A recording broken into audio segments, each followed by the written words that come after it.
Ngayong araw, nilabas ng MMDA ang listahan ng mga lugar kung saan bawal na po ang pagdaan ng e-bikes, tricycles at iba pang katulad na sasakyan. Kung sakaling mahuli, magkano multa dyan? Yan ang alamin sa kwentong kalye ni JM Encinas. JM? Kuya Kim, sa unang araw ng pagpapatupad sa pagbabawal sa mga tricycle at e-trike sa pagdaan sa malalaking kalye, may ilan kaming nakita na sumuway pa rin dito. May ilan namang nahuli ang mga MMDA enforcer at ang kanilang katwiran, hindi raw nila ito alam. Kahit nagpaalala ang Metropolitan Manila Development Authority o MMDA na ipinagbabawal ang pagdaan ng mga tricycle at e-trike sa ilang pangunahing lansangan, tila marami pa rin ang pasaway.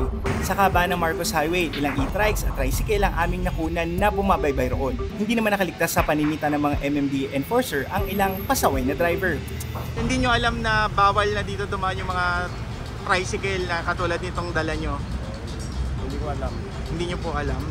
Isa ang Marcos Highway sa mga pangunahing lansangan sa Metro Manila kung saan bawal ang e-trikes at tricycle sa inilabas na listahan ng MMDA.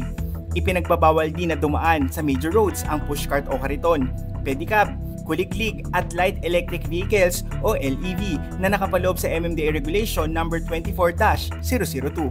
Kaya nasita rin ang tindero na ito. Ngayong araw man ang opisyal na implementasyon ng naturang batas, mapalad pa rin ang ilang mga nahuli dahil ayon sa MMDA, sa Miyerkules pa sila magsisimulang magbigay ng tiket at maningil ng multa na hindi bababa sa 2,500 pesos. Wala po tayong magiging special operations para sa e-trike alone. Pero yung regular deployment po natin ang ating pa rin pong ipatutupad. So pag nakita po sila ng enforcers natin dyan sa mga lugar na yan, sila po ay huhulihin.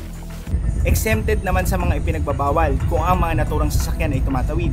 Mga tricycle na mag-U-turn na may layong 500 metro mula sa sakop na kalsada at mga light electric vehicle na bumabaybay sa bike lanes.